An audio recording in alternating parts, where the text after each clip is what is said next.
Hello, everybody. How's our sound? I see sound over here, so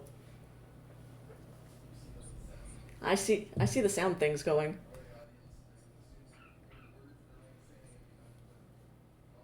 Do an intro. Oh, no lane sound. Cool. Of course there's no lane sound. The most important one. I don't know. I've got you maxed, so just talk a little bit. Do I? Oh, gotcha. Sorry about that.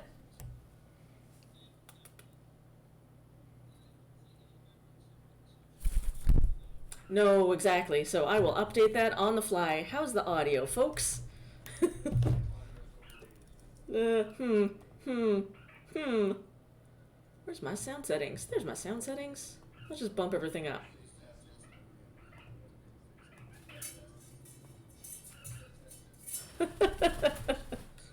We're good.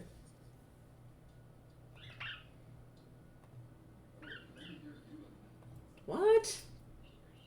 Oh, that's a problem. That's a big problem. Why? Oh, good. OBS says that we have audio. Why? Why? Oh, So basically, I think I got it going. Alina's going to have to. It's Alina's just going to me. do all our lines for us. They can hear my Fix. birds. Of I think we course. fix. This is a game where Alina is just going to run a D&D game for some birds. It's true. I'll run Wander Home. It'll be great. What do you do on your turn, Meg? And Meg will say, squeak. Squeak. Squeak. Excellent. Audio is present. Then I will now launch into the script that you have all heard many times, but I will do it anyway. Hello, internet friends and webcomic fans. It is I, your friendly neighborhood dungeon biologist. Welcome to another episode of Trash Heroes, the Dungeons and Dragons stream wherein we recount the epic adventures of this group of improbable creatures we call the Trash Heroes. So our players, as always, are this collection of talented internet cartoonists. Please do check out all of their work. You'll be able to see all of the links to social media and websites and so forth and so on up in the upper corner. And I'm going to point. Let's see if opposite is correct this time. I'm gonna At update some point they Howard's flipped 'cause it, and I don't know why. Yep, spelled it's correct. name wrong. Howard's has got a typo. So just so you know, it's at Howard Tayler with ER. Yep. But the website and Also, most importantly the Patreon are The correct. inspiration thing is going to mess up for a minute, but just ignore that. That's okay. Did you update those inspirations for us? Oh yes, you did I did. They are up to date. for the last time we played. Although we have rolled over Yep. our tracker, That I so we will should probably change. update that. No worries. As always, OBS makes everything as difficult as possible. Yep, it's great. I love it. But without further ado, let's meet the characters. First up, Keeper of the Vermin, Protector of the Trash Heap. It's Fetid Quaggle. Next, we have the larger-than-life pit-fighting superstar, Ugna Sugartusks. Yeah. And next up, it is our trickster cleric, rogue baker, and all-around party animal, Trollmandarioles. And absent, of course, during a stint in Denmark, is our all-natural Genasi Swamp Druid, Glorpa. And finally, we have our sweet old grandpa, who just happens to accidentally be an ancient warlock, Copernicus Sunshine. Our special guest character will be revealed shortly. And just a brief recap from last time, since it's been a while. Not as long as last time, since it was, of course, Christmas. over Christmas. But last game, we had the party in the city of Ravenfall, and they had split the party on me into two groups. Which I handled masterfully, if I do say so myself. Ugna and Copernicus were eagerly watching the big pit fighting match between the local favorite Basilisk and the undefeated champion of the dwarves, Dwayne the Rock Thunderfist, while Tromlin and Fetid were checking out an elven ship at the quay, which Glorpa had told them she had seen previously in a vision about Ugna's ancestral sword, which you know so little about. So the two of them went to investigate the elven ship. Meanwhile, the big match was interrupted by several mimics that were disguised as parts of the battlefield, like nets and platforms and stuff. So hearing about this, Fetid sent a swarm of bees to disrupt everything, while Ugna came to the aid of the pit fighters. And Copernicus discovered who was responsible, which turned out to be a pair of the dwarven contingent, specifically a dwarf who had a dwarven fight promoter who'd fixed the fight named Vincent McDuero, and his henchman Boab the Brain Hinan. And it's an ironic nickname because he's not very bright. As the original may be, actually. Perny also learned that the despised local baron Gregory Langarian was likely in on the scheme. And after Ugna, along with Basilisk and Thunderfist, had finished off all the mimics, the bout was declared a draw. Huzzay! And the crowd cheered. And we will actually pick up at that moment. I think at last time I said, and then you all go to a pub or something. But we don't need to. I wasn't very specific. So we can just pick up right at the moment of the ending of the battle. I forget the important part of I raided a desk and yes. I framed a harpist as a spy. Yes. For no apparent reason beyond to please a god of chaos. Indeed. Tromlin, currently worshipping the goblin god of mischief, had in fact... Mm-hmm. Yeah, your camera angle is mostly just showing your forehead there. And yeah, I know. I'm trying. The stand on my Surface Pro is broken. Oh, so gotcha. I got a prop. Doing the prop of books. Yeah, so I will add then that Tromlin managed to steal a sheaf of documents from this diplomatic elf ship, as he had discovered, and blamed it on a harpist who had been present in the cabin at the time. So I'm going to pause there before we start in play and begin our first poll right off the gate here. So right off the bat. I will ask. Oh, I noticed that the hype train has begun as well. So maybe bits going into the poll will enable the hype train. Yes, Sniper Wolf, an elvish harpist had been entertaining some of the elven diplomats on the ship, and Tromlin decided that would be an excellent person to pin the these thefts. This on. So the new poll is now live. So I will remind the audience that you can indeed vote in this poll once per audience member, but of course you can also spend bits or channel points and so on to add to your votes if you're something that you would particularly like to see. The poll will run for 10 minutes. And we will see which of these options is chosen. And in the meantime, I will set the stage here. So, Ugna, you're on the sands with Thunderfist and Basilisk. Basilisk has given you a look of appreciation that has you kind of tongue-tied for a period of time. And they just announced... Langarian stood up in the box and made the announcement that this match was declared a draw because of some nefarious cheating. Copernicus, you're with the group of dwarves, and some of the soldiers have seized.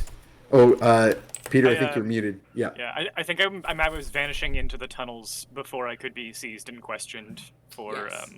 Sure, you can slip away quite easily.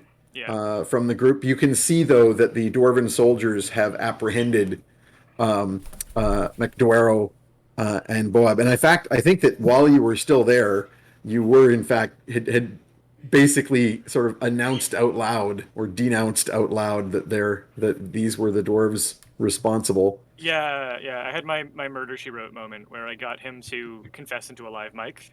Yes. And I also accused Gregory Lungarian of wrongdoing, and now he's trying to pretend that he's just finding out and rounded up all the real culprits. So I think that given my history with his current romantic partner, and also my just having exposed him in front of an arena full of hooting people, that I should probably make myself maybe it's time to melt into the shadows. Yeah, I think let's one with shadows. Yeah, I believe you had already activated your one with Yeah. shadows, so no Yeah. problems. Nice. So I Um, might like hang out in the tunnels for a little bit until I can get my invisibility back and get my spell slots back, and then I may sneak up so I Sure. can follow along with what's going on because I am very curious to see the fallout. Yeah, honestly, there's going to be a significant period here of, it's the end of the match, so there's lots going on. There's like the local soldiers, the Ravenfall soldiery, coming out onto the, checking the fallen mimics and poking them with spears to make sure that they're not about to jump up and maim somebody. The crowd was pouring into the sands earlier when they were fleeing the swarm of bees, which we'll now say is dispersed. So the soldiers are sort of like, getting the crowds back under control and where they're supposed to be. The dwarves have seized McDwaro and Hinan, and are, coming over to their, to check on Thunderfist and make sure everything's okay. And Thunderfist is standing there with Ugna and Basilisk. So I'll say that just in the interest of sort of getting things back together, there's enough confusion for a period of time that gives Fetid and Tromlin time to hike back up here from the elven ship. And so you sort of come to the edge of the tunnels where Copernicus is hiding in the shadows. So Copernicus, you'll see Tromlin and Fetid making their way back I'll give to them the stadium. a quick wave. Grandpa did some pranks, and now the Fuzz are looking for him. So I'm just going to lay low for a little bit. And I might come do a little snooping around after. But good news, we exposed a fight-fixing ring, which goes right to the top of the city. And now I am likely a wanted man. But it was all in good fun, and justice was served. And Ugna is out there enjoying the just admiration of the crowd. So perhaps it might be time to go join in that victory, and I'll come by a little later. Are you sure you don't need my help to hide? I think I'm doing pretty good. I picked a good hole, didn't I? Yeah, you activated your one with shadow. So as he says that, like the shadows of the wall sort of like creep over him again, and there's only just the red glowing eyes. See, another prank. Are there some nearby crates or anything? Not really. You're kind of you're in like the tunnels that lead. I mean, you're not far away from all of the like the training areas. Your grandpa in a barrel, and then you'll have your grandpa in a barrel and your grandma in a bucket. If you could, I've always wanted to do one of your disguises. If you could do me a little yeah, disguise. I would happily I'd love do that. disguise. It's like For sure. invisibility, but people Deception? see you. Yeah, you roll me a deception, but with dexterity instead of charisma. Okay. So I have a 9 instead of a 4. Oh, 9 instead of a 10. I mean, Yeah, not a huge difference. with my disguise kit, do I have advantage? Yeah. I can't remember. Okay. No, your disguise kit allows you to do it. Okay, gotcha. Basically, you have the equipment to do this. 24. Pretty solid. So, yeah, you like whip out some fake beard action and Make me disguise. George R. R. Martin. I'd make it. Perny would turn so easily into George R. R. Martin. Yeah. Probably wouldn't take much. A lot. Honestly, Purdy's stories would be a lot less upsetting overall. And You know in Purdy advance wouldn't everyone's going to die. Purdy wouldn't have tolerated that last season. Yeah, you throw some suspenders on him and a little flat cap and some glasses and Big beard. fake beard. Yes, the next book's coming. Don't bother me. I'm watching baseball. Football? I can't remember what I watch. I think it's baseball, yeah. Excellent. Man, I imagine that Lars is probably not watching today because he's in the middle of his MS drive, so he's drawing fundraiser things, but that would be an obvious bait. That's Lar bait. I may steal that That's for what next sketch card. So, just gonna Yeah, I imagine at the quickly end of every mention match. I'm gonna quickly mention to the audience. Oh whoa! We got about 3 minutes left on the poll, just so y'all know. I see a couple of straight up leaders in that poll. both of which would be excellent. I am a Lar. Oh, Lar's there. Lar is here. You just tuned in. Hey, Oh, Lar. the Lar bait is that Tromlin is disguising Copernicus as George R.R. Martin. I just said he's through, or it's D&D, so I guess George R.R. Mutton or something. Oh, I like that. Yeah, he's like throwing a fake beard and some glasses and suspenders actually and just a a sheep flat man. cap, and there you go. Okay. So meanwhile, while you're having this conversation and quickly dressing up your grandfather or grand whatever Copernicus is, Ugna, the dwarven contingent, are coming over to check on Thunderfist and also figure out what the hell is going on. Yeah, I imagine as usual after a match, like people come out onto the field and there's like handshaking and autographs and all that kind of stuff. I've been trying to hold back because I'm not the one who was fighting here. Yeah, and it's also kind of a mess because like the soldiers are sort of like people were swarming the sands from the flee bees, and yeah, so like the soldiers there. It's really more chaotic than usual. Yeah, so I've gotten like tried to make some sort of sense out of it and be like, anybody wants to see Dwayne over here, Basilisk fans over here. Form orderly line, everybody orderly lines. You like quickly scrawl a sign that says "line ends here" and Yes. like run around with it and Push trying to people arrange into some their own signatures. lines. So Howard, you are of course with the contingent, which includes three actual diplomats, actual ambassadors from the dwarves, including one named Ulfgar, who is nominally in charge. They all kind of have the same rank as ambassadors, but you are basically the head of the soldiery that's been attached for their protection. So you can feel free to kind of be a mouthpiece. This, accusations were made, but also some kind of magical voice amplification wand was pointed at MacDuero when he, loudly proclaimed that that their fix was going wrong, and that they had been double crossed. Which led, of course, to the soldiers grabbing him and his henchmen. MacDuero is the one who is the fight promoter who set up this whole thing. Thunderfist seems to be okay. Well, I'm going to turn to my trusted lieutenant, who is just named Lieutenant.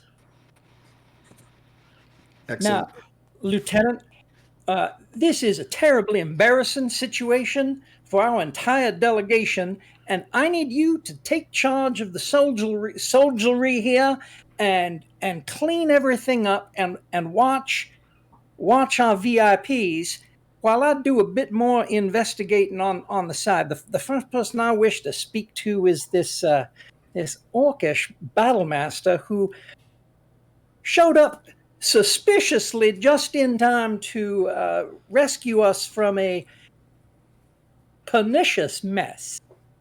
Yes, sir. I've just decided Good. this lieutenant, whose name is Lieutenant, is basically Lou. Benny Hill with a beard. Yeah. Yeah, he goes by Lou. I just Yes, sir. Right away, imagining sir. Howard Tayler now with a mint julep. Yes, correct. I'm definitely seeing Daniel Craig in Knives Out. Yes. Yeah, I that's what I'm aiming for, is Good. Benoit Blanc, Foghorn Leghorn, Dwarf. Gimli. Nice. That's a great combination. I don't think anyone's ever Excellent. made a cocktail with those ingredients, but they would go amazing together. So update excellent. our overlay. Okay. Milady, Ugna, is that how that's said? Una like looks around like you're talking to somebody else at first, and then it's like, yeah, that's it. Hi. Might we have a word in private? And when I say in private, perhaps find a pub disjunct from the stadium where the crowds are. You Oh. seem to have a look on your face that says you'd appreciate less attention from the fans and perhaps a reunification with your friends. Oh, do I? Oh gosh, I never know what's on my face. But you want like a? Is this like an official thing? Are you a ref or something? Or do you just want an autograph? Are you a fan? I'll give you an autograph if you want. I am an investigator who owes you and yours an enormous favor, and I am unfortunately bereft of budget to pay said favor in gold. Oh. At this point, Thunderfist comes striding over and plant his huge gauntleted hand on Hollis's shoulder, and another one on, I guess, Ugna's hip or whatever As he he can reach. comfortably. And he says, "Hollis, wonderful. This is the Bone Crusher, Hello. well-known pit fighter from these parts. Her intervention here was most timely, most excellent. Well, you know, I really like to see a clean match. Well, I would certainly like to see that the perpetrators of this farce be dealt with appropriately. I am only pleased that the entertainment for the crowds was up to our usual standards, despite this mess. I have not seen the insides of that many mimics all at once. It was delightful. Once I finished being appropriately horrified, of course. Indeed. He does like a thumbs in the breastplate laugh. Well, So at the- if you wanted a drink or something, I know a place nearby. It might be a little busy after a match, but we can probably get ourselves a table. I'm certain that we can. At this point, the rest of the group are going to come up, having completed the disguising of Copernicus, George R.R. Mutton. Dwayne, Basilisk, you guys coming for a drink later? I'm going to see you there. Certainly, certainly, says Thunderfist as he goes over to sort of like placate the diplomats and let them know everything's fine, and he quite enjoyed himself and is not injured. He is, of course, like, covered in injuries, but he's like, And like mimic slime. yeah. And Basilisk will sort of shyly hiss through her like mouthful of fangs, this little halfling-sized tiefling, and say, "I'll see you there." Oh, okay. Yeah. Cool. Good. You both like toe dig in the sand at each other. Yeah. And then, We need like hey, a guys. Sebastian to just do like a kiss the girl moment. Mhm. I mean, That's I could. why Tromlin is here. It would not be kiss the girl. I think would be it's more something believable coming from an actual sentient crab, though. Yes. I'm sure we could arrange that. Yes. I could probably summon a crab and tell it to sing the song. Just a bunch of cockroaches. Yeah. We need to God. find an apparatus, a Qualish that has a speaker system, so I can just get inside, come up, and sing out of it. Excellent. I like my crabs. Well, I don't know where the pun setup is, but I know that the punchline is serenading me, but not actually in the bedroom. hmm Okay, so Hey guys. you've all gathered together. I want to introduce you to I didn't catch your name. Sorry. I am Paladin Hollis Rockabilly at your service. Hollis Rockabilly. Nice to meet you. I'm Ugna. I think you know that. These are my friends. Fetid, Copernicus, and Tromlin. Hi, I'm George. Oh yeah, I have a moment where I actually want to say Copernicus. I'm like, Go Fetid, ahead. Tromlin. I don't know this guy. Yeah. Do you even recognize him? Probably not. I'm George. I'm a noted author of very mundane novels. Oh good. And George. moments ago up in the stand, I say a few moments. It's been 26, 27 minutes at this point. You were much more human in your appearance and less bearded.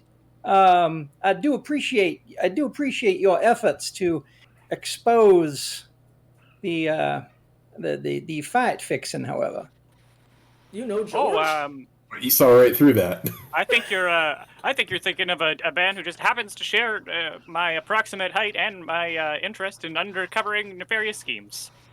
your commitment to this disguise is admirable, and I shall let off. I Excellent. just go back to my drink of water. Ugna looks very confused. So just like normal. Mhm. So yeah, your lieutenant is going to gather up the other soldiers. Take Thunderfist is 100% sort of corroborating the story here. He's like, you heard him. He fixed the fight. So that's all getting taken care of as you all move your way on to the after match bars. Somewhere in this like morass, you've lost sight of Timothy and Tomothy.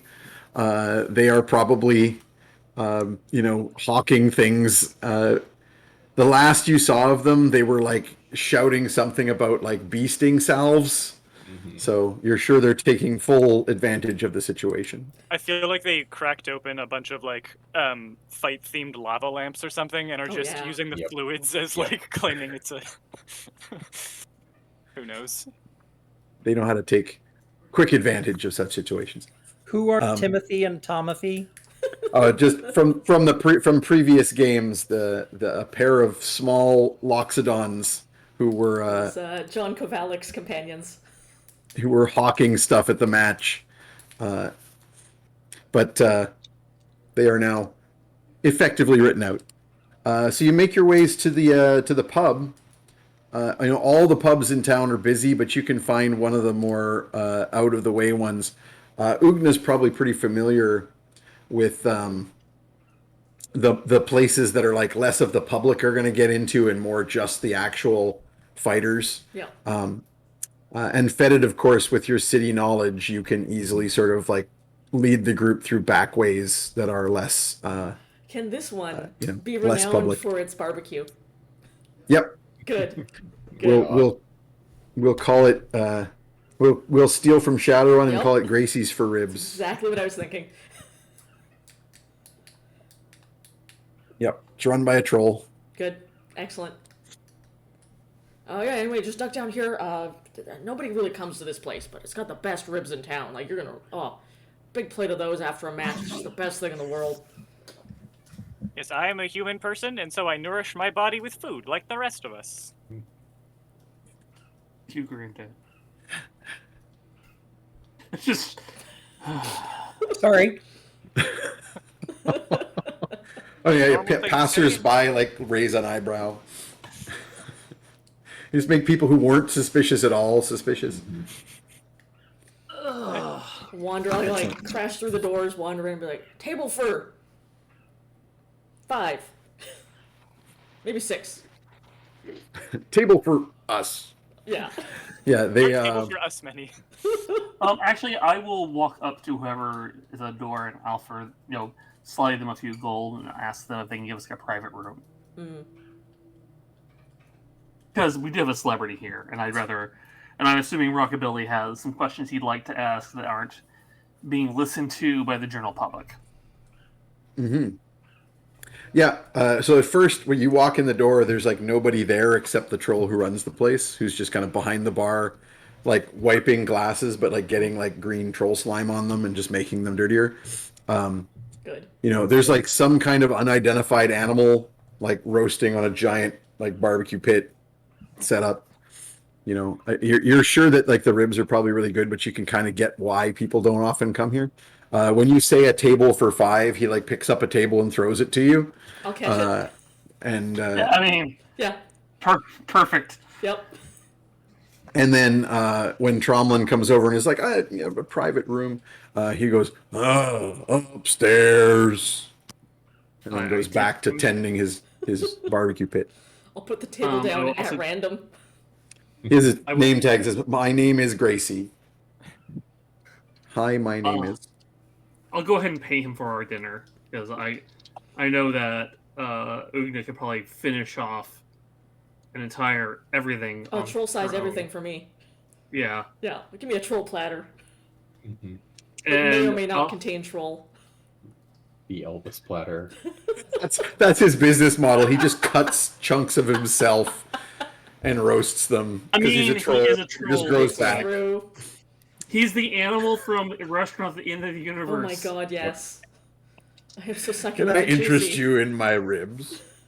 My thighs are particularly succulent today.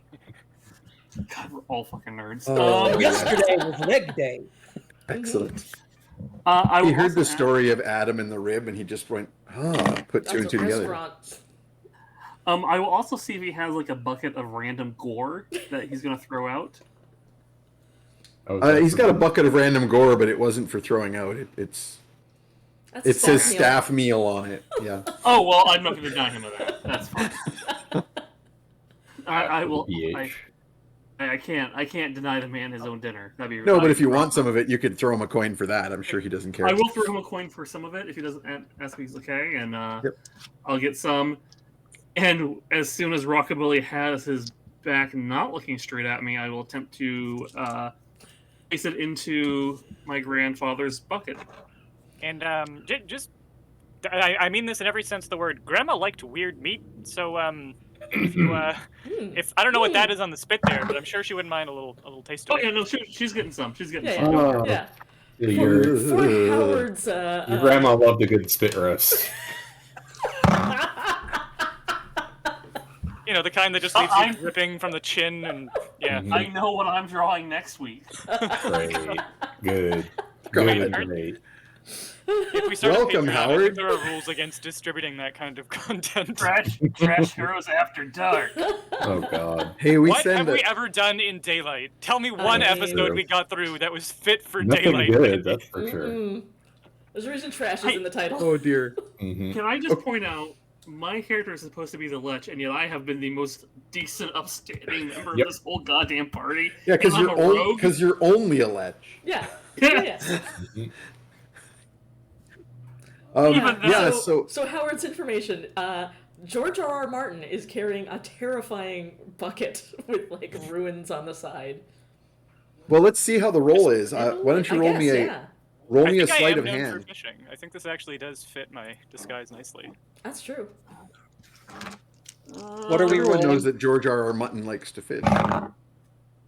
Okay, not my best roll, but 19. I was gonna say. 19 sleight of hand. Howard, do you want to roll me? Since you're actually being relatively vigilant and in fact are very good at How's such the things. 22 go? Oh, actually, you know what? That doesn't break your passive. Never mind. You don't need to roll. Ooh. Yeah. Yeah. So you notice with your eagle eyes the the satyr who's with you, taking some pieces of some kind of unidentified meat that he bought from the troll bartender and trying to slip it surreptitiously for some reason into this like ebon bucket that is being carried by George. And there are some like weird runes on the bucket that kind of glow ominously as the 24 religion. Any idea what's being done here? Oh yeah, actually that seems to be some sort of like preservation urn for like some sort of like the kind of thing one would one would put a like trap a refrigerator? ghost spirit into or keep the not so much a refrigerator but like for making sure that these remains don't get raised or turned into undead, that sort of thing. And that'd probably suck. A 10 performance to pretend I didn't notice. Yeah, a 10. You I'm like pretty announce, oblivious, I so- didn't notice that. I'm a pretty oblivious person, so I have a feeling that I didn't notice you not You- noticing. You still break my passive, so I Yeah, you noticed didn't nothing. notice. Back and forth of Busy eating food. performance perception could go Yeah. on all night. We Yeah. can move on. No, honestly, Hollis is the only one that noticed that happening. So even if you like out loud said, "I sure didn't see that happening," nobody knows what you're talking about except Tromlin. Mhm. So And I just shrug, and I'm like, I just Worth a shot. you shrug, like make eye contact, and put some more raw meat into the. yeah, basically like scrape it in, blow a little kiss. Little kiss on top of the bucket. Aw. Night, night, Grandma. As long as you don't look in there, it's fine. Yeah. I Excellent. will admit, Tromlin is more and more tempted to look in, but he's not doing it. I don't recommend it. He recalls what happened to Fetid. So you quickly find yourselves upstairs. There's like basically there's one big room at the top of a stairwell on either side of this little inn, and you just go up to one of them. Ugna's been here before, and it's just a room that you can close the door of, and inside there's just like either one big or a couple of smaller tables, depending on which one you went up to, and a random distribution of chairs and a little fireplace in one corner that's got a fire burning low in it. I guess I'll go ahead. Is the meat being delivered later, or did it come up with us? You can see like over your shoulder, he's like hacking stuff off and throwing it on a platter. He's clearly Can we- planning to serve you. Can we get it like wrapped in a flatbread? Yeah, he stands the thing up and starts shaving it into a pita. Nice. Okay. Uh, I want He's like, to you guys are clearly the Avengers. Trash Heroes. Good. Good. Nice. Just going off screen for a bit. I- It's good. Sit down next to Ugna. I'm like, so you had an adventurous evening.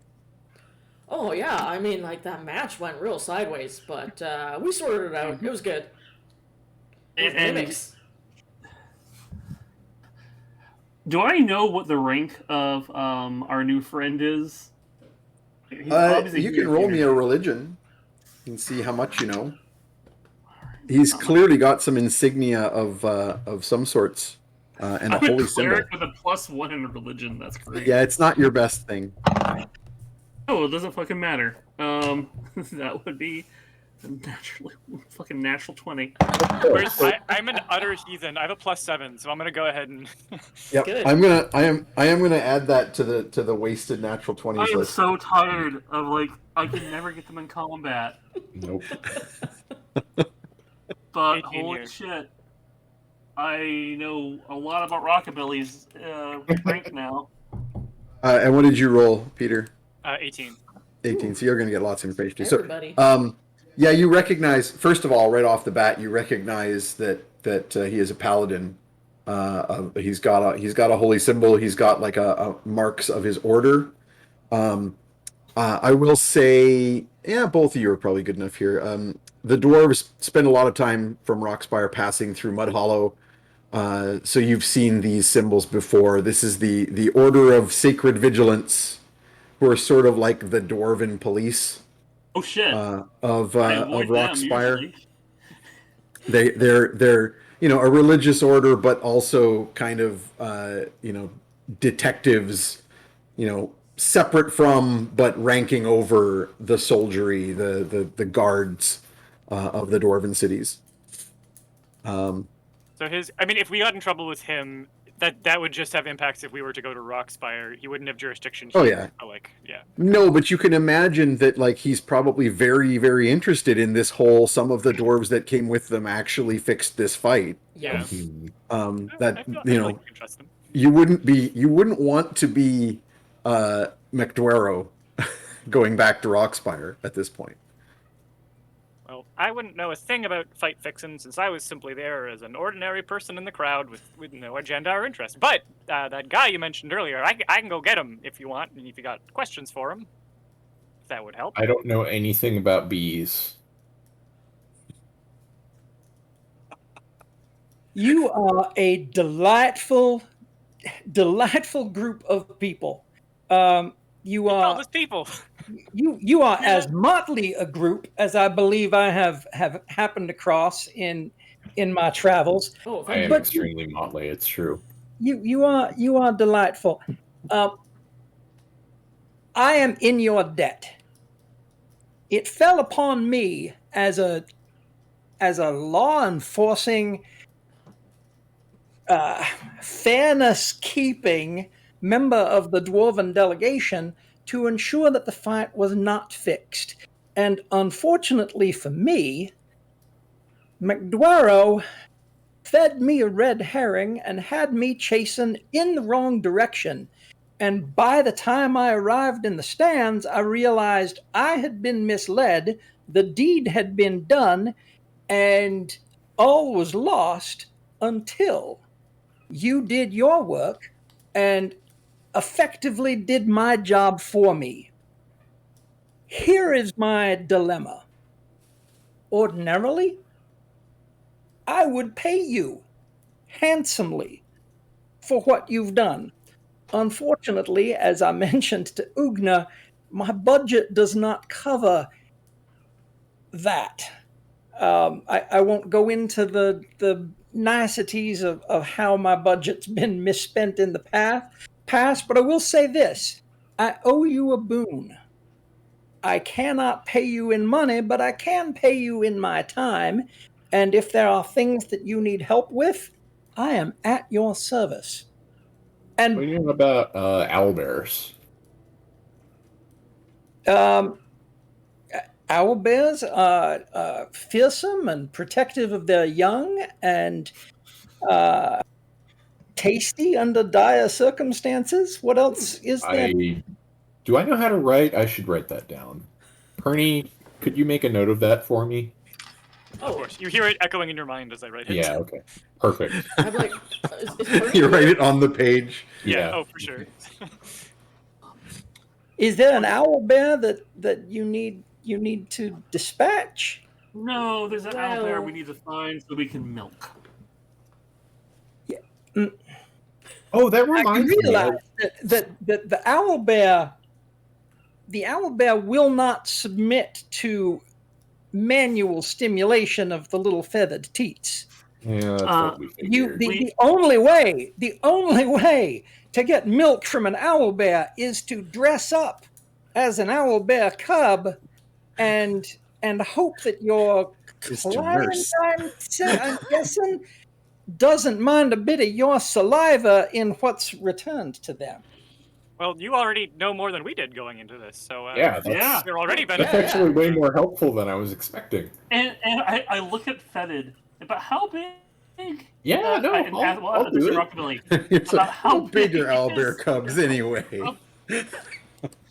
Howard, I'm just going This is to like give the, you. the kobold equivalent of going in drag. It's just kind of like a fun, slightly transgressive thing. Ooh.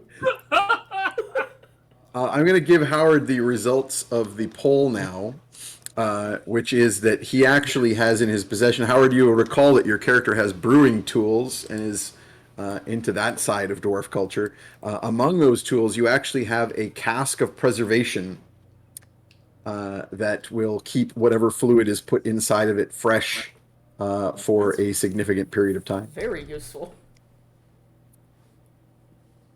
I have a casket of preservation, but it does something else. I feel the need to set your minds at ease about something. In many cases, when people come across a paladin, the first thing they do is hide everything that they might be involved in for fear that the paladin is going to pass judgment. Oh no, we're much too dumb for that. Yeah, that's true. My own order is oriented more in the angle of repentance, which is to say that rather than smiting the wicked and sending them off to be judged by their God, we smile and nod and help them and occasionally use kind words of nudging in perhaps a direction more in keeping with a correctly oriented moral compass. in the hopes that by the time they die a natural death, their god will accept them. Which is to say, I don't know what y'all are doing or have done or might be about. I'm not going to arrest you for it, nor am I going to report you. Oh, is it illegal? No, I think I have know no something. idea. What we're doing? SPCA. I look The at Ugna. I moment think I people see understand. the insignia on the breastplate, they get cagey. Oh no, we're not going to cage it. I don't think we have that kind of. Tromblin Yeah. holds up his hand. Everyone, hold on. I think I know what's going on. Turns to Rockabilly. I assure you, it is just happenstance we came here. We were accompanying a friend who needed protection along the road. We're also on a mission that requires come here. He had no interest in being involved in the matches at all. The coastal scam was Ugna is a giant fan of one of the fighters I mean, and they're a both friend real of the great. other. They're both real great. But one you're a fan of the one in a slightly different fashion. But no, it literally is just a happenstance situation. We have no interest in this. Honestly, if it hadn't been for the mimics, they would have never gotten involved. But Ugna doesn't like an unfair fight. Nope. And So I wouldn't don't- want it in my What you're saying pit. is, I won't not have it only in somebody else's pit. not only did you do my job for me, you did it accidentally. This makes me feel a bit less good about myself, but I had it coming. No, whoa, sir, hold on. No. You can't blame yourself for this. Bringing mimics in is an escalation of just trickery. I'm impressed that he managed to find mimics that could be trained to hold still that long while feet are on them. So you need to be a little more kind to yourself on this.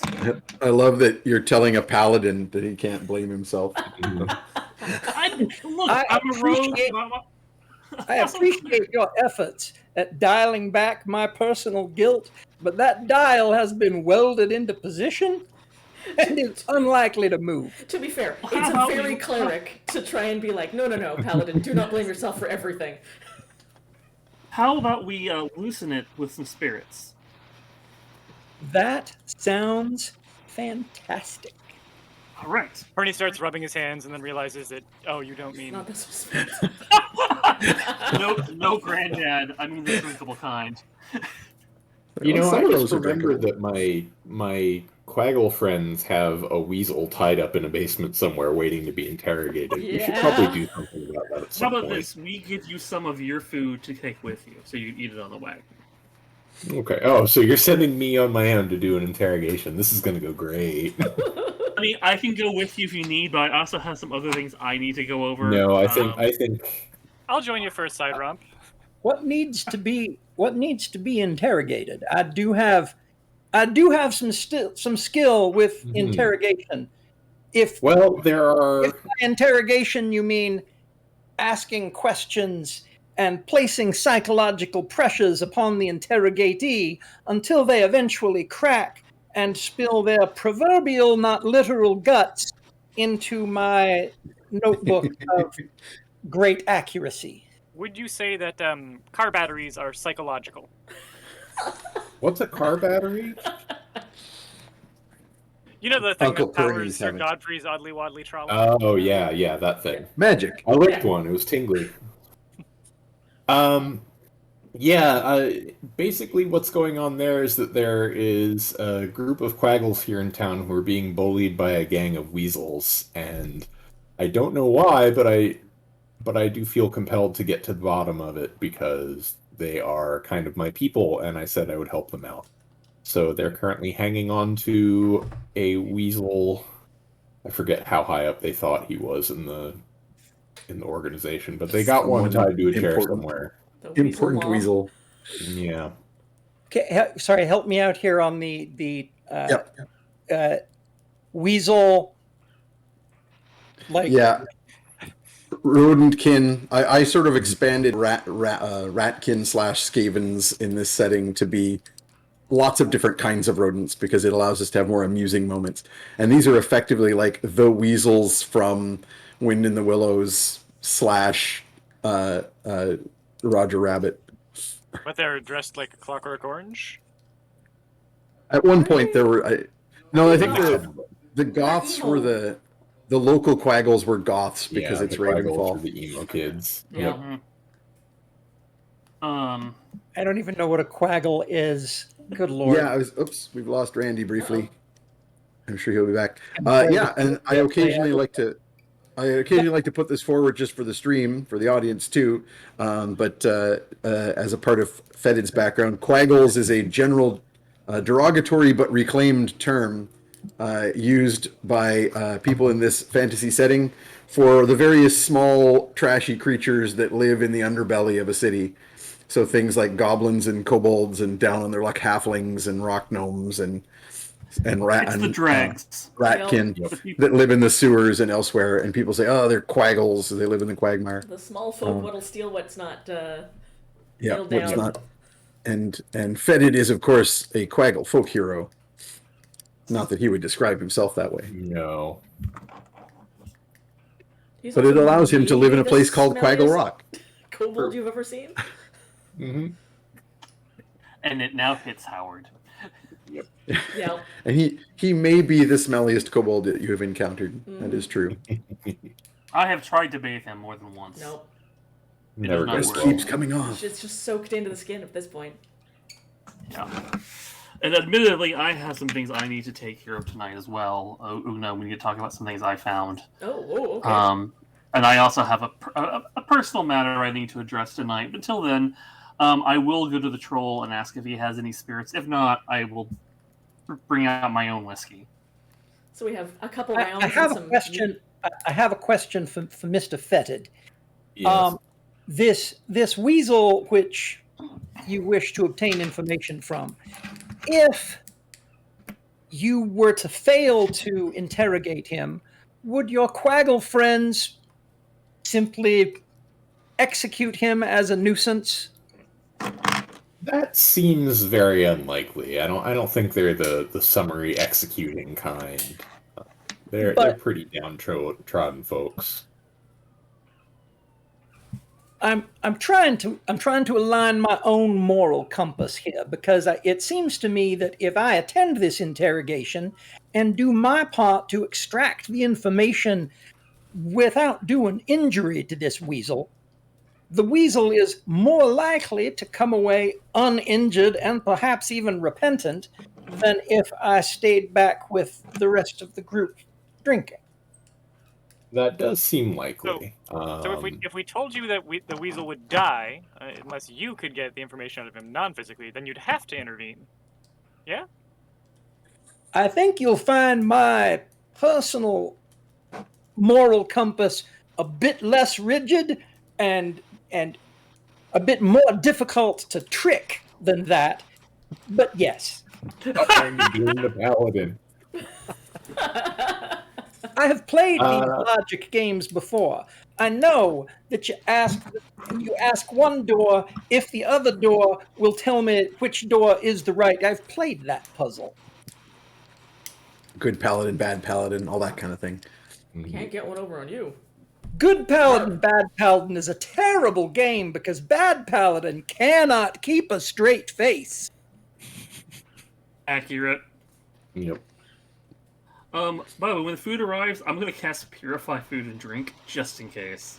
Probably for For the sure. best. Oh yeah, the troll will just sort of shamble in randomly. He doesn't knock or anything with like a giant platter of various unidentified meats and bones sticking out of it, slow cooked and smoked and variously barbecued, and slam it down so that the table is groaning, and then just turn and walk out. But before you Okay. before you cast that, a moment, if you, and I'm gonna get a sliver of some of the scariest looking meat for myself. Ooh. For sure. I will. Yes. It's got all 6 flavors. It's got the sweet, and the sour and the bitter and the umami and the salty and the tang that says there's more metal content in this meat than there should be. Mm-hmm. And don't forget the troll gravy. Oh, that's the best part. Yeah, anyway, purify. Just look, I'm not getting worms. Purify. Yep. It's all good. Paladin's like immune to disease, and dwarves are like resistant to poison. So he's Yeah. And I'm a satyr. I just don't get drunk. So. Yeah, weirdly, you keep up with this group. Everybody in this group doesn't seem to get particularly affected. Remember to deworm your satyr every year. Very important. Yep. But ivermectin rolled out everywhere. I don't know why all the ivermectin is gone. Yeah, I can see Tromlin scooting his satyr butt around on the floor. Yeah. Yeah, no, you gotta express those glands, otherwise they get real cranky. Lucas holding him down, trying to like get him a pill covered in peanut butter. Yep. My long weird goat tongue is flying all over. Oh man. Excellent. That was horrifying. Well, I will make sure the paladin gets some nice whiskey in him, at least. For sure. Yeah, I imagine, like, in typical dwarf fashion, like, you give him, like, some strong whiskey, and he's got, like, his own little flask of dwarven booze that is, like, far stronger. I do have dwarven pure booze. ethanol. And I would share, but dwarven booze, it's a little known fact, dwarven booze leaches the metals out of your body in order to prevent dwarves from dying of excess iron, copper, arsenic in their systems, which is why if you get drunk on dwarven hooch, you end up anemic in the morning. It's not that you can't hold your liquor, it's that you didn't have enough iron to satisfy what you were drinking. So if someone had an excess of blood inside them, this would be a good way to get rid of some of the excess. I look at the meat on the table, and I'm like, I'm pretty sure there'll be enough iron.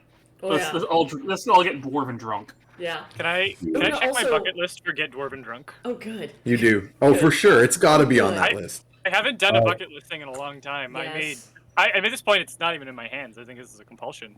I mean, Perny, in a surprising turn for... Actually, Perny's going to just, like, excuse himself to the bathroom. Or George will excuse himself to the bathroom and then come back, and it's Perny, and say, oh, I just saw that notable author leaving as I was coming in, but we just missed each other again. Oh, hey, I saved you a plate. I figured you'd want some. Oh, thank you very much, because I eat normal human food in normal human amounts. Certainly don't just cherry pick the organs. Oh, what's this? This looks like some dwarven booze that perhaps, if one had been waiting all of one's very long, storied life to try, it would be a wonderful opportunity. Well, thanks. Sure. Una will hold up her little tankard to everybody, and in actually very, very good dwarven, do the like standard dwarven drinking salute, the equivalent of like the naval to wives and lovers may they never meet, that sort of salute, and then nod to our guest and have a sip. Surprisingly fluent. Surprising that this orc is so fluent, not only in the dwarven language but in the customs. Yep. I will also. I'm gonna take this time to kind of pull back up from the table and thumb through the sleeve of papers I stole. For sure. It just got brought up in the chat, Peter. Whether or not it is possible for Grandma to get drunk. And I feel like your bucket list would be definitely about getting drunk together. Because obviously the bucket list was written before she died, right? Try to get Grandma drunk. Yeah. So you may want to try and slip a little dwarven ale into the... pouring some in the bucket. And this is like for anyone in the party who's spent time with Perny, this might be the first time you've seen him like actually drink and not like pretend drink and then pour it in a plant pot. All right, I can sort of see which way this evening is going, so I'm going to conjure up a little animal messenger and send it to my Quaggle buddies and say, we'll be there in the morning. I'd like to tell them where we are, so if something changes, they can come find me, but I think the rest of the night is going to be for making mistakes. Good. For sure. Good. Why is that different from every other day and night? With the, Honestly, with the trasher? the difference is this time I don't care. This time you're planning for it. Yeah. Usually it's not. It's We've not allotted time for premeditated. this. For once, it's not making me want to cry. So Hollis will certainly, again, with the extreme sharp-eyedness. For those who are curious, Hollis actually has the observant feat, and very significant stats that go with it. So, yeah, you'll notice that.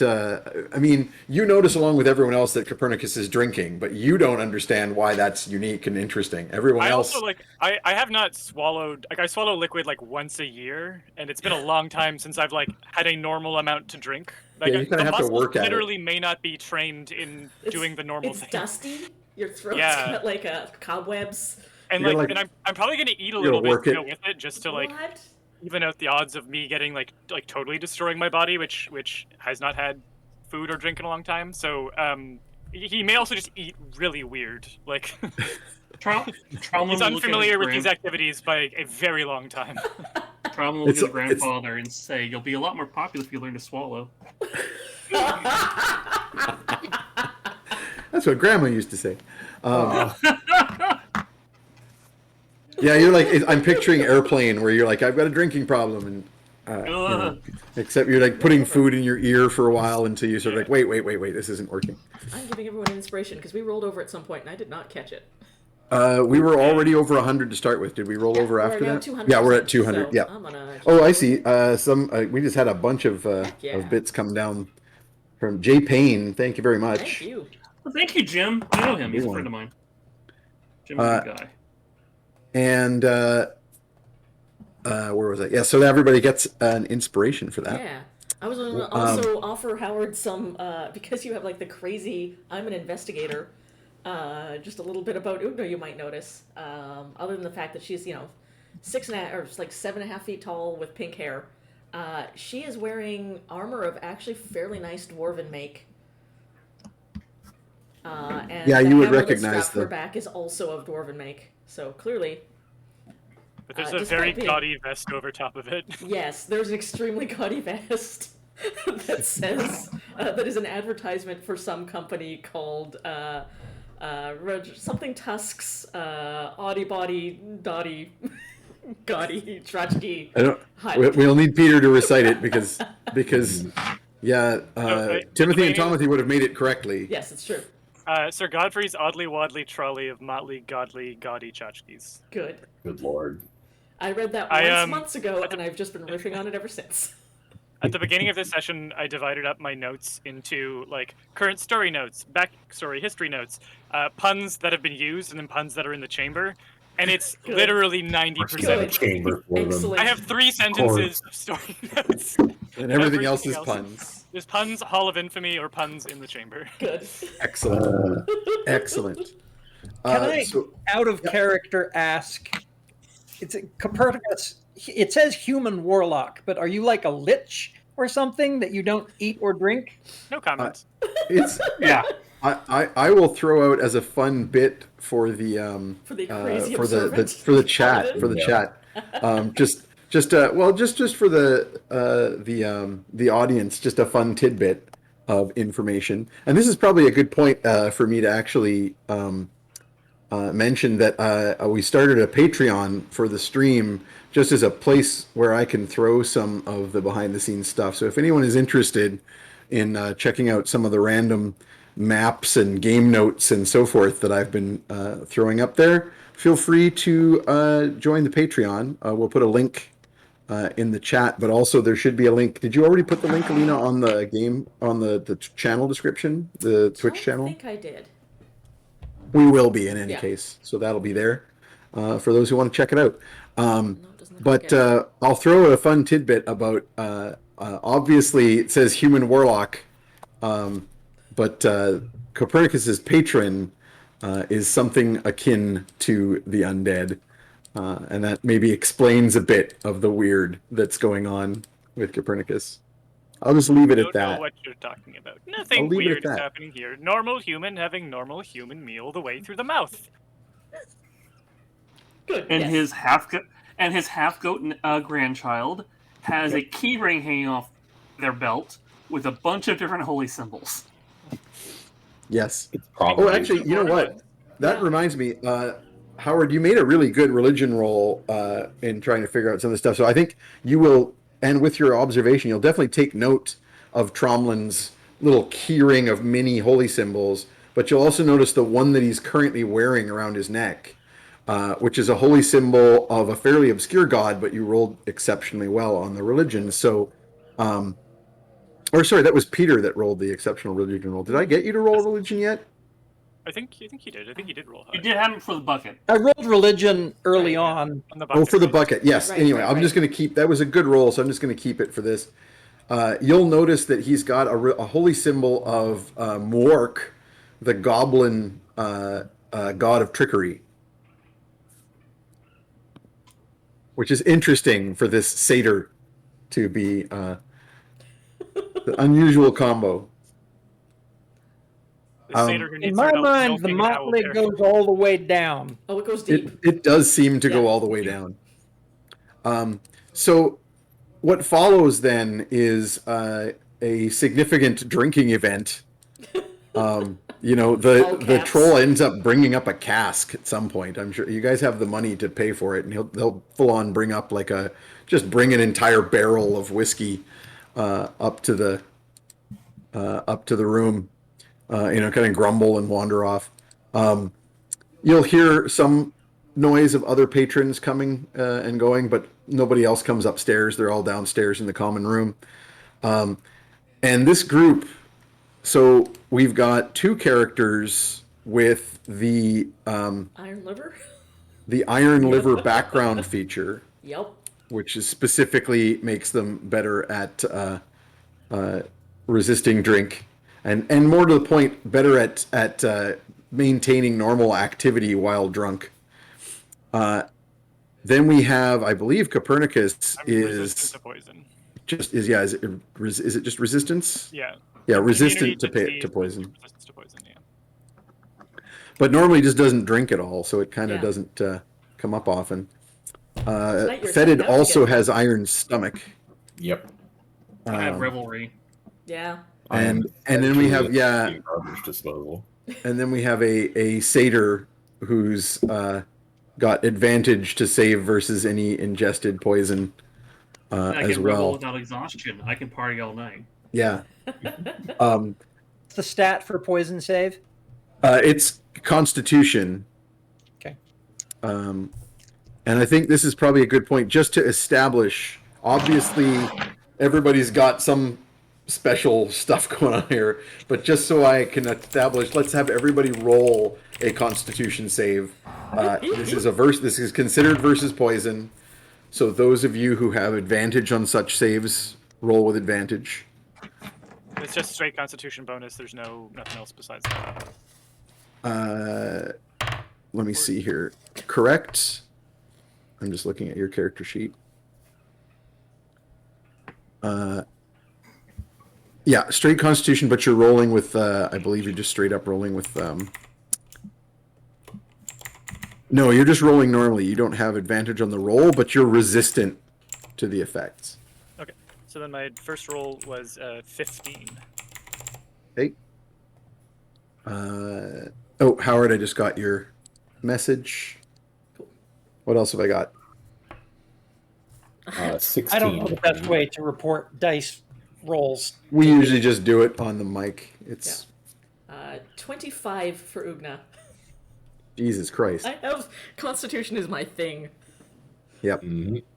So I've got a 25, a 20, a 16, a 15. Just missing Tromlin. Or sorry, Oh, 24, 18. not 25. 18.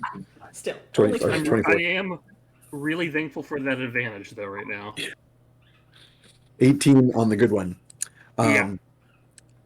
Okay, so in addition to that, of course, we have those who are resistant to the effects. So that already establishes a baseline here that probably the person getting drunkest or persons getting drunkest are probably going to be Tromlin and Copernicus. And even them, it's taken a lot And Copernicus, it's more to the fact that you're actually drinking, which is not something that normally occurs at all. Unusual.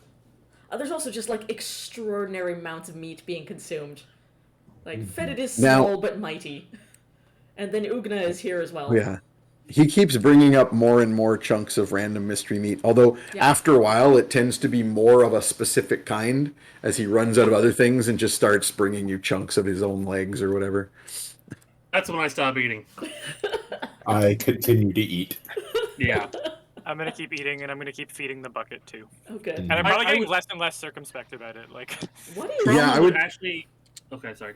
I was just gonna say, what is drunk Copernicus like?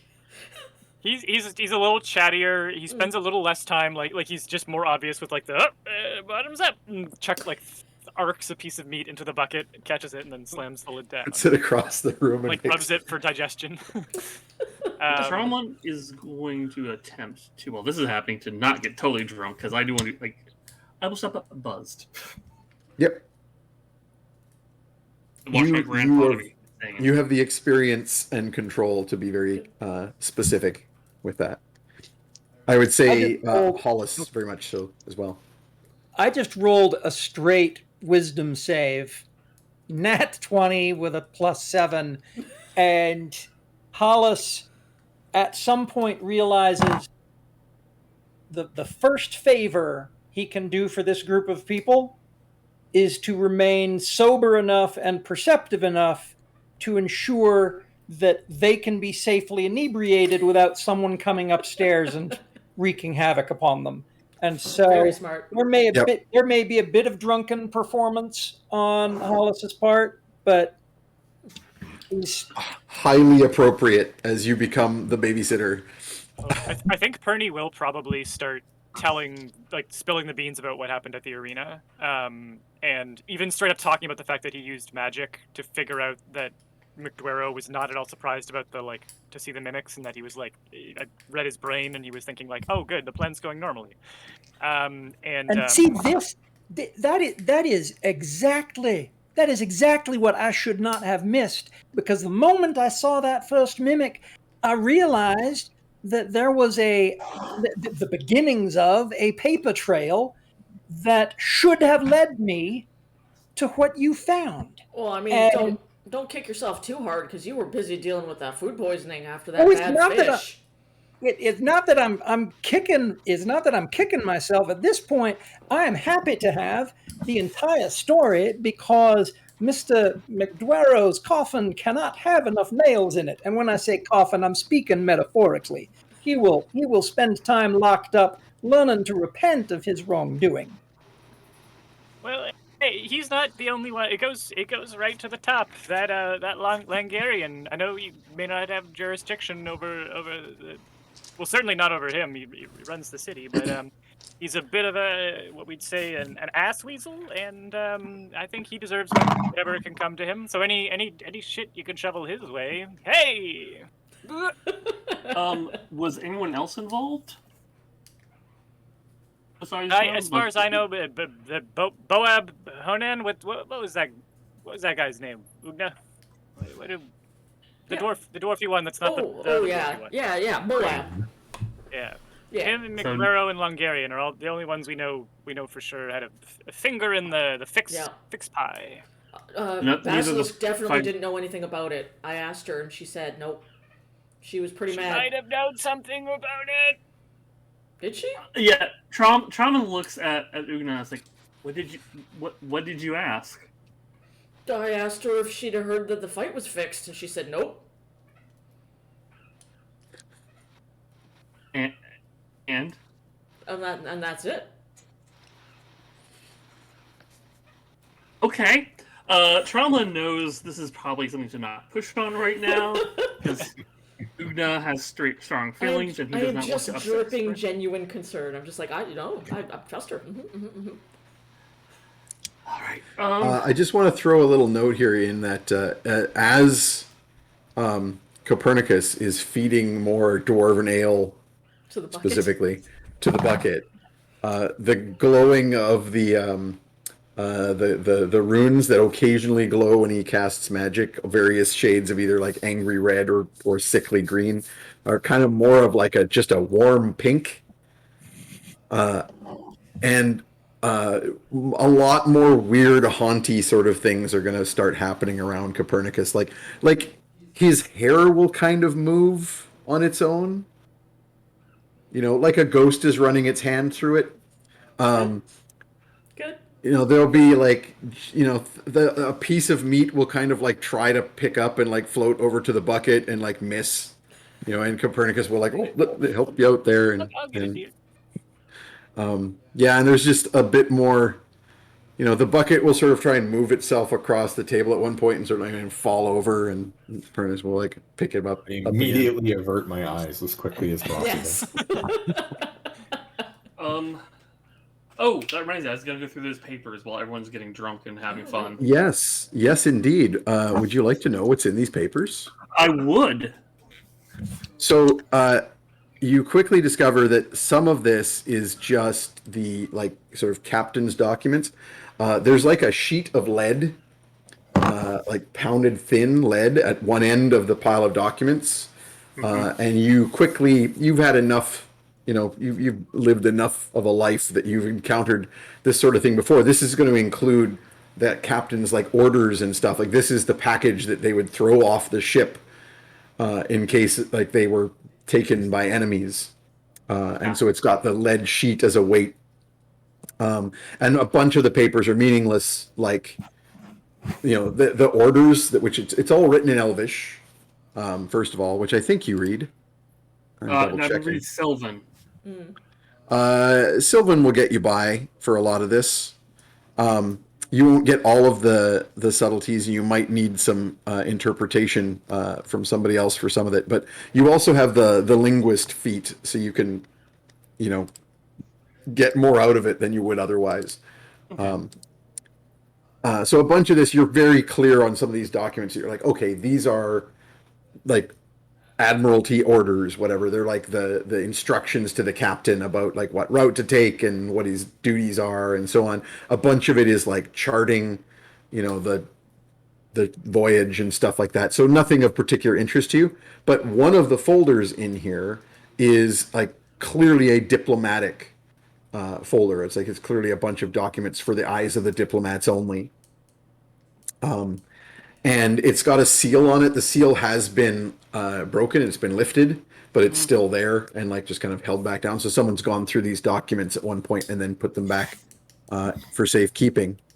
Among those documents, so beyond the stuff like, here's what stores we have and blah, blah, stuff you don't care about, there is information for these diplomats.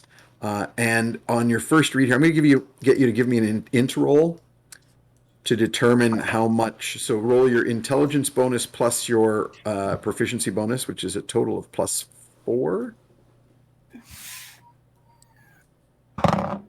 And we'll see to what. Can you roll that?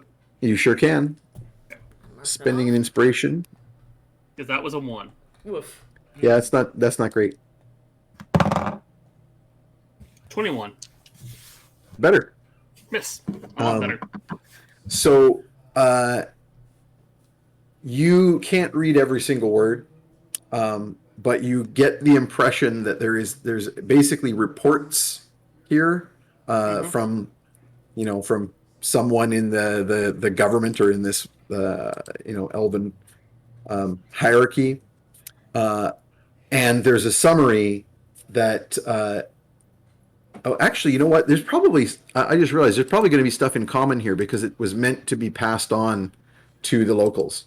So you actually get from your Elvish roll there, you get that there's a bunch of stuff that are like supporting documents to the letter that is written to be sort of the information to be shared in common. And the information in common is basically stating that there is a war of some kind brewing in the south. You know vaguely that the elven lands, like the sort of mystic home of the elves, is far, far to the south. And there's warnings about conflict between hill giants. near the elven home is a place called the Loak Peninsula, which you maybe have vaguely heard of in the past. It's far away. Yeah. And hill giants have begun raiding the Loak Peninsula and the various cities and towns there with more organization than's ever been shown among their kind in the past. And there is a small elven port of Desolé on an island near that peninsula, which has been entirely overrun. The town's motto is "Sorry." It's a little French joke for you. I knew Jeff would get it. And basically, there seems to be some sort of, again, you can't read the supporting documents completely, but there is mention that the seers among the elves have performed auguries, and they are worried about some kind of dark power that is rising, that is behind these events.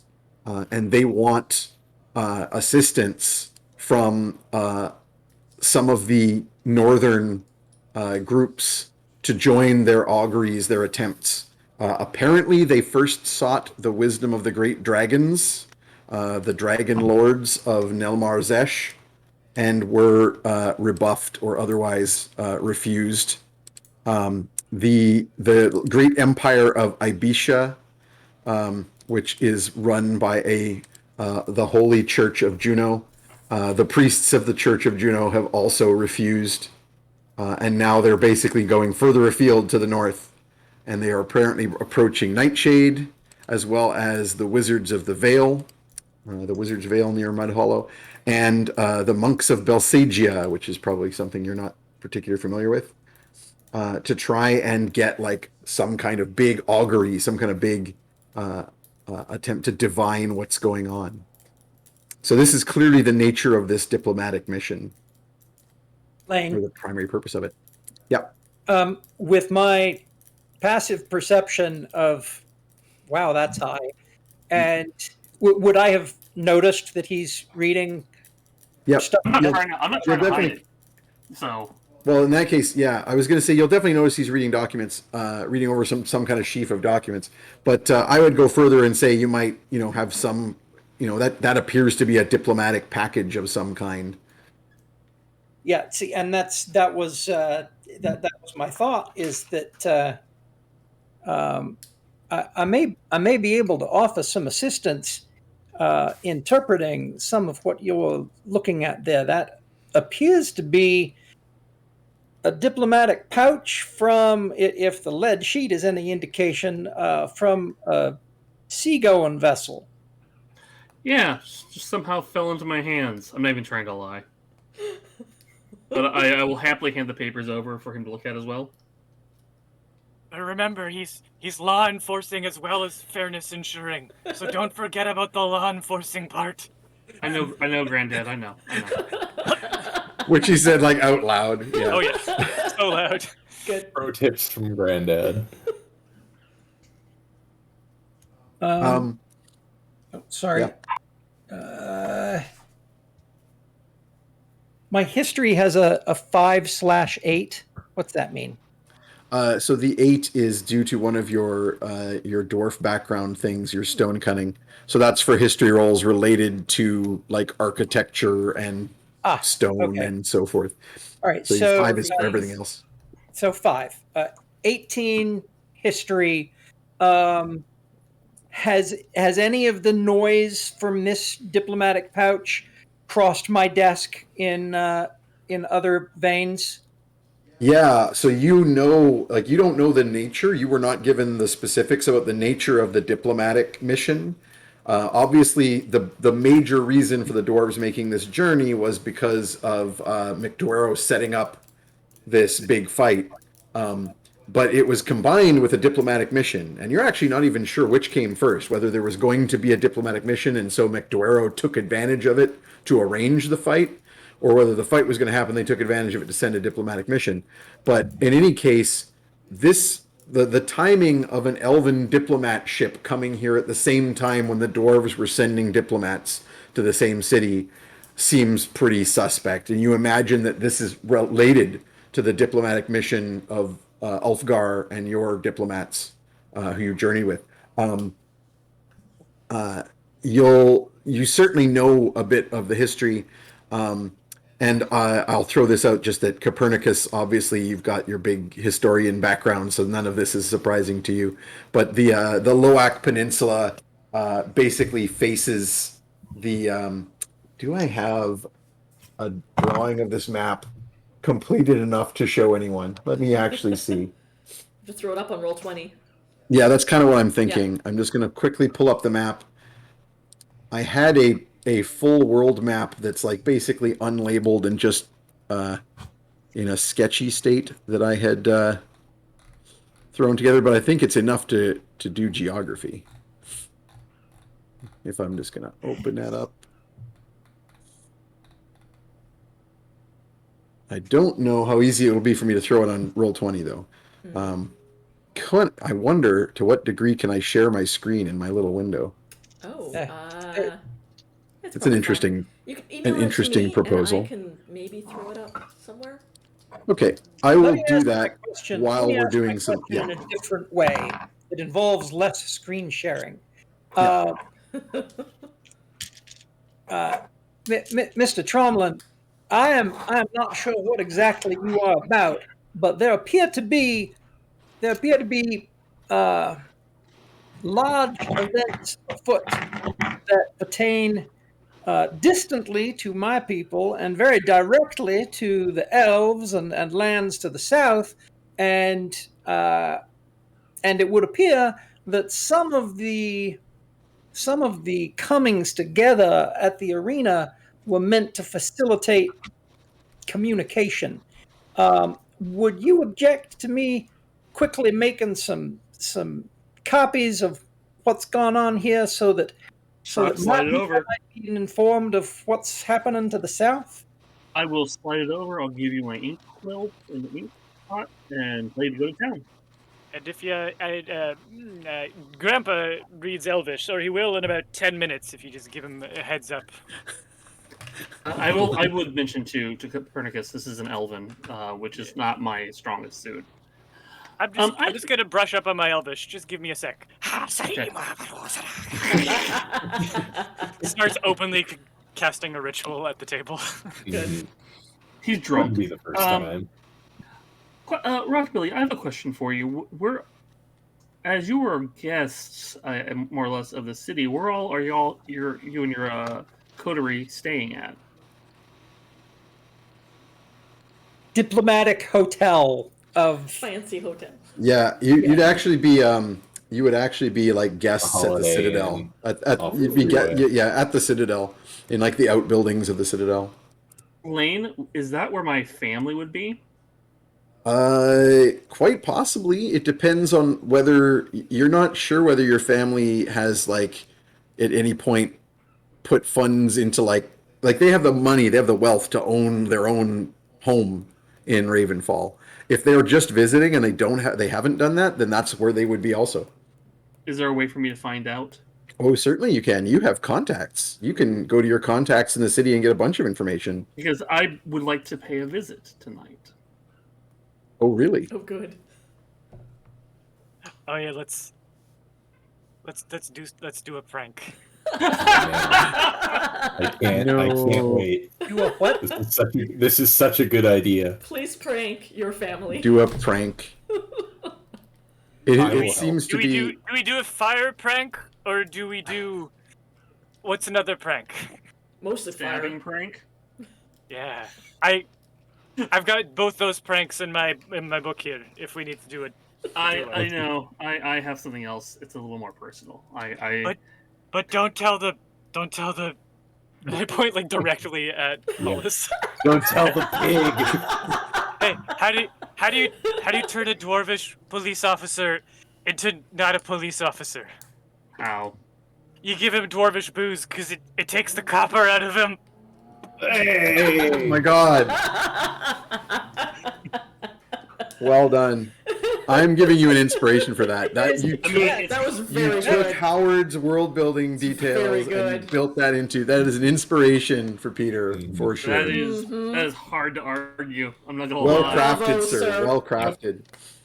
Um, Alina, I emailed you that map if you want to Okay, give cool. it a shot. I will mess I'm around with gonna things over here. I will turn to our new friend and say, look, I don't like lying to people. I don't like having secrets. I'm going to lay everything on the table with you, and you can either run us in or run away, whatever you'd like to know. Part of the reason we're here is because we're trying to learn about an ancestral weapon from Ugna's family. Ugna had a vision, or no, a friend of ours had a vision involving. You had a dream, wasn't it, Lena? Yeah, Glorpa had Glorpa's a dream. vision. A friend of ours had a dream. It was a post-coital dream. As Yes, you had do. a dream. As You you know, do. he Raven doesn't need to sense. know about the plant fucker. That's okay. No, it's fine. It was a raven. Oh, it was a raven this time. Oh well, at least it was like. Oh no, nothing. I don't want to say anything. Just, not in front of the cop. Glorpa, that's your shape-shifting druid friend. yes, she is probably off right now in a flower box having a great time. Oh yeah. I mean, good on her. To Glorpa. It had a dream of what we believe would be Ugna's mother, who we aren't sure what became of, using this weapon, and involved a hill giant and also this ship that was in the harbor. I went on the ship to do some reconnaissance. These documents clearly mention an invasion of hill giants to the south. They've overrun a port town. Wait, there's a ship? There's some. We just dealt with a thing up the other way. There was some other the bandits. They're very disorganized, and now they're very organized. And it reminds me of the whole Shaga Khan thing from back then. And there's all sorts of little things uniting and starting big fights. And it all seems like it's doing, and then like there was that stone troll that ate the bridge. Yeah. So there's something going on. Hinky like. I will turn again to our new friend. A while back, we had. What I'm hearing is that, and I'm going to use a metaphor from my people. You are the dwarven fart. You've heard the metaphor of the dwarf. A dwarf farts in a mine, and 3 weeks later, all the trees in the elven forest lose their leaves. It's the theory that a small thing creates big changes somewhere else. You are a dwarf fart, working your way through the world, making changes. I have been called worse things. The fart effect. Yeah. Yes. Yep. The gastric butterfly. Good to know. A month or so back, we had to deal with a bunch of raiders on a supply chain, and it turns out it was a splinter group from a bandit group that was getting involved with the Raven Queen. So we have been dealing with a lot. There are a lot of groups that do seem to be banding together, and something's going on. If you look at these papers, though, the elves have had no luck getting any allies to their side. No one wants to get involved. The Church of Juno is refusing to. The Dragon Lords don't want to. So they're hoping to talk to Nightshade, the Wizards of the Vale, the monks, trying to get some type of giant augury going so they can get more information. And since it involves hill giants, and Glorba's dream involved a hill giant, maybe what we need to know is to the south? God, maybe.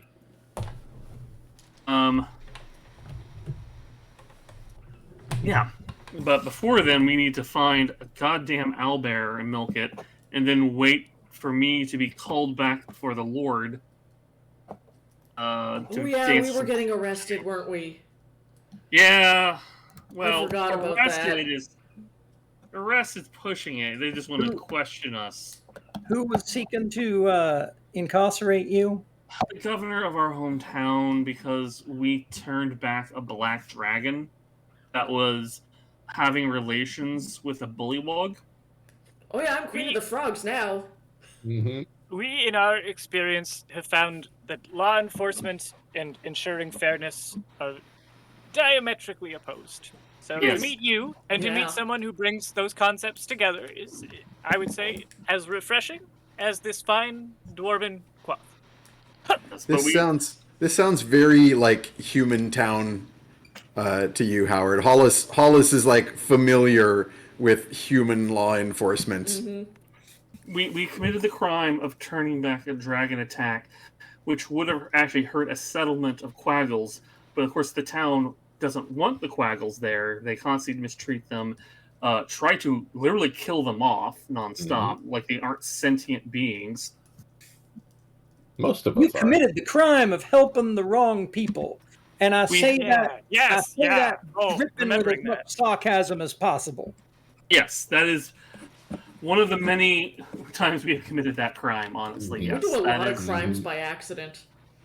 Like Yeah. lot of them. Bernie writes down that phrase for later in his book, and it echoes through everyone's brain. Yeah, everything Committed that crime, Bernie writes helping down. the wrong yeah. people. That's good stuff. Good stuff. I pull a small metal tube out of my pocket, blow it. Anybody got like super high pitch hearing? Kobold might. Yeah. Yeah, I don't. Yeah, if I Yeah. start howling, no, it's not. It's just You howl along. A quick Yeah. couple of toots, and then a messenger shows up. He's been outside, and I hand him my notes. Say, get this back to the embassy. Make copies. The dwarves need to know what's going on with the elves, and if there's hill giants on the move, it's in everyone's best interest that armor and weapons be in the right places. Off you go then. I don't know what species that messenger was, but clearly he can hear my little whistle. Speaking of armor and weapons, I got it. Are you from Rockspire? That's where the delegates came from, right? I am. Who is the best smith in Rockspire? I am afraid that in my position as a keeper of law and order, I am unable to answer that question definitively I guess because that would cause a fight. I will never be invited to dinner again, ever. How much do you know about the old dwarven rune smithing?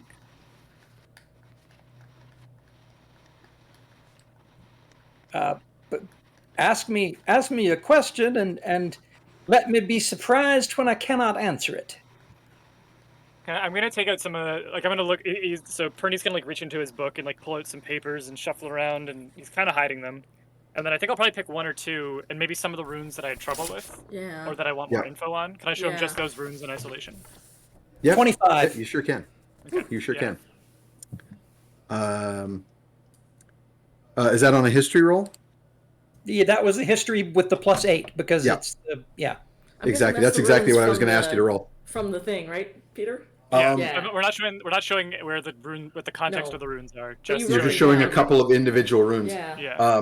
So you went with the brewing kind of side of dwarven society, not so much the metalsmithing side, but you're still a dwarf, and you're still a highly placed dwarf who's familiar with, like, you know, a lot of the stuff that goes on. You would not know what these specific runes are for, but you definitely recognize these as runes, the true characters that are used in the magic of making rune blades and rune weapons and rune armor and, you know, dwarven rune magic in general, which is like a nearly lost art. And yeah, you're immediately, you know, flabbergasted to see this. Someone has clearly either gotten their hands on some kind of actual rune item to trace off these runes, or some very, very hard to find and obscure magical book or whatever.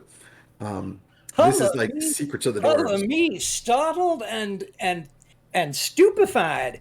This is ancient dwarven rune magic, and unless I'm mistaken, you have given me but a portion of it, because absent context, it's impossible for me to translate these specific runes. With context, perhaps on the weapon or on the armor that they were meant for, I would still struggle. I'd have to spend some time cutting or banging on it to see what it did in order to in order to paint myself a full picture of what the word spelled. Ugna's trying to be surreptitious about this, but she very obviously glances sideways at Tromlin. Well, I'll just say it's an interest relevant to a very good friend of mine who would have to be the one to say whether or not we could show you that, is what I would answer to that about how I say that. And honestly, Howard, you would even want Hollis would want to like consult, the smiths of the mountain. Like that's who would be, at best you would be able to sort of go, this is definitely something they'll be interested in. Yeah, this is one of those questions that I would take to actual experts, and I do not even know the names of the experts to whom I would go. I would meet with contacts who would know contacts who would know the experts. Well, I mean, any information you could give us would be really, really helpful. You have contacts in Rockspire that if they gave you some stuff, you could take it Yeah. to Rockspire, What's or your you could card? Yep. Here's a little IOU or whatever. So at this point, the noise downstairs is getting louder, and you realize that a bunch of other people from the match are now, because I believe, Alina, you said Ugna was saying to like Basilisk and the others are where Are we gonna you were see you going. later for drinks? So like Thunderfist and some of the other dwarves have shown up downstairs, and Basilisk and a couple of the local trainers and some of the other pit fighters, and there's starting to get a little raucous downstairs, starting to get a little party atmosphere. At that point, I would probably silently excuse myself because I want to go check in and see if I can find information of where my family is currently at. Yes, Alina, did you have that? Were you able to get that image file I sent you? Yeah, I've got the image file up. Do you want to put that up on the stream? Let me see if this works or breaks everything. Hooray! One of the two. It's gonna do something. Here we go. Yeah, I was trying to upload it onto Roll20 and it's just not going. It's too big of an image, I think. Yeah. Nope. It's not going. All right. We can try in the break because we got break. Yeah. Yeah. We can get that going Cool. in a few. Oh, there we Sorry, go. that was the wrong thing to select. I just saw your background pop up. Yeah. And people were very pleased about. I'm always looking at I'm always on a real delay when I'm looking at the stream. My background is a 3D render of Tifa and Cloud having sex. I see. Classy. I see. Love it. I'm glad that we can't put your background up because we would get in trouble. Oh, I could find a way to do it. Sure. So just to sort of, before we go to break, I want to kind of encapsulate a bunch of what goes on this night. So you've shared a bunch of information with Hollis about your situation, and he advises you about, well, here are some names of some of the dwarf smiths that you would want to speak with in Rockspire, or at least send word to if you wanted to analyze something. And he can certainly like deliver, like when he goes home, could certainly deliver a message or something of that nature. The drinking gets relatively serious with Copernicus, not so much with Tromlin. Tromlin, additionally, from your documents there,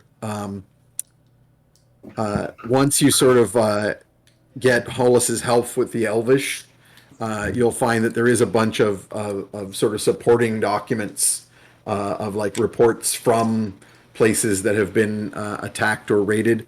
Hollis will probably not ask questions about where you got these documents, but maybe with your sending word to your diplomat friends, it'll be like, this seems to be something related to the Elvish contingent that's come here. Oh, what is so I'd like to help out with once I'm done my ritual with some of the reading. And do we come across the word Maladvar? That was the one that we didn't understand during the eavesdropping. Does that come up at all? Sorry, remind me where that one comes in. That was from So we were listening. Wait, not we, but when Tromblin was listening in at the ship, right. that was one of the words that he couldn't turn from like Sylvan into Elvish because he had sort of a partial grasp. Right. Yeah. We all made a note to remember the word for later. Yes, and that will not come up in these documents. Okay. Yeah, basically, I mean, honestly, it's pretty easy to figure out what it's a proper name, Yeah. right? It's some sort of proper name, and like the root mal on it is something that indicates like, you know, dark, but that's basically all that you get. The rest of it is not really like directly translatable. It's a name of some sort. He is the dark aardvark. It's a dark aardvar. Yeah, it's a dark aardvark. There you go. Imagine a dark aardvark. I'm sure there's a D&D monster that fits that description. A dark fart. Yeah, but you will find like among these documents, like specific responses from the priests of the Church of Juno, which were very sort of xenophobically. We do not, concern ourselves with the auguries of others. And it's a fairly sort of anti-elvish kind of response, which doesn't surprise you from what you know about the Ibetians. They're a very imperialistic nation. And the responses, however, more interesting to you would be the responses from the dragon cities, because they specifically reached out to the great silver dragon, who is the master of the City of Wisdom, as it is generally called, which is very much like a scholar's city. And they were basically told, it's a very curt response that is like, we do not wish to involve ourselves at this time, as opposed to like, yeah, whatever, don't bother us elves with your... It's a response that implies that they have some knowledge of the matter. Right. They just don't want to be involved. Just don't want to be involved, Or which they're is trying to keep it within the house. strange. Yeah. And I'm just double checking if there's anything else in my notes that is relevant to you. Not really until we get the map going, but I'll bring that back up when we get the map up. So yeah, for the rest of the night, basically you can party it up. Ugana goes downstairs to hang out with Basilisk I'll drag and the Purdy other. down with me and see if I can get him out on the dance floor. Oh yeah. Perny will dance. It does not say in my thing that makes it so that I don't need to eat that I cannot dance. Nice. No, Good. it says you do not need to eat, drink, or breathe. Nothing in there says dance. Look, if my friends don't dance, then they're no friends of mine. Yeah. Yeah, while that's going on, I'm going to, like I said, I'm going to slip out and try to find information and see if I can go pay a visit to my family tonight. So we can easily set that up. You have, of course, the contacts background, which means that you have various ne'er-do-well places that you can go to the local thieves guildy types and get information. So you will learn very quickly that yes, indeed, the Boltries do have a manor within the city of Ravenfall. It belongs to Lord Dracos from Stormhill, ostensibly, but the family generally uses it. And in addition to that, your contacts will inform you that the Boltries have been coming to the city frequently in recent months. Particularly Lord Ammond Boltree himself, your father, and his eldest son, Lothric. His eldest son, you mean my younger brother? Yep. His eldest son that is admittedly his son. Okay. Anything further you want to find out from your contacts, or is that If I can sufficient? figure out where generally, like, so they're just in the whole building that they've taken over that whole. Yeah, house. it's a manor house. Like it's a sizable house, but it's not like a castle or something. So it's, All right. See if I can figure out how much security's there. they have their own. They have their own, house soldiers that would be present, in addition to, of course, the general, policing of the city by the the soldiers of Ravenfall. But Well, I guess I'm going to have an adventure tonight because I'm going to go visit my dad. Oh, good. excellent. What specifically are you looking to accomplish, and how do you intend to do it? I want to leave a letter for him. Well, that's a lot easier than like confronting him. No, I'm not doing that. I just want Okay. to leave a letter, and maybe I feel I should take back part of my birthright. Excellent. So you Well, want to try? I'm Sorry, you're saying that's in the letter, or you're going to try and steal something? going to steal something. Okay, cool. So yeah, you definitely want to actually go there then to Yeah. accomplish that. Why don't we? Is there anything else anybody wants to accomplish that night during the partying and revelry and so forth? I think Perny's gonna send some drunk PernyNet texts to people, just saying how much he really likes that we get to do all this fun stuff together. It's really fun. I like it. I like you guys. You're fun. So all of you except for Hollis will randomly hear Perny's voice drunkenly slur in your head those sentiments Okay. at That various is, points. that happens as out on the dance floor. There was a moment when Ugna finally works up the courage to sort of drunkenly lean over Basilisk and say, "I just really think you're pretty." And then she doesn't hear whatever the response is because she's so busy listening to Copernicus in her head. Excellent. Basilisk will shyly respond, but quietly, and yeah, you don't I catch don't it at all. Hear it. Nice. Perfect. And then I get too shy and I just leave. I'm going to come Yeah, back you to our panic. inn. I'm going to come back to my inn and like walk in our room and just see Ugna sitting on her bed eating ice cream with a ladle, Correct. crying, aren't I? Mhm. Oh, fuck. Another one of those nights. Mhm. Okay, in that case, this is probably a good place for break, Break and I will time. pick up. And maybe actually, while we're on the break, I'll do the rolls live on the stream, but for Tromlin. Cool. Yeah, we'll pick up after break in about 10 minutes. All right. See y'all in a few. So bathrooms and drinks and all the rest of it. Audience, we will be back in about 10. And we're on break. I actually came home to my college roommate I once think- with her hang hair on. in curlers. Hang on. Her Hang hair on. in. I don't think we're. Yep. We're not on break. I did We're still something. live.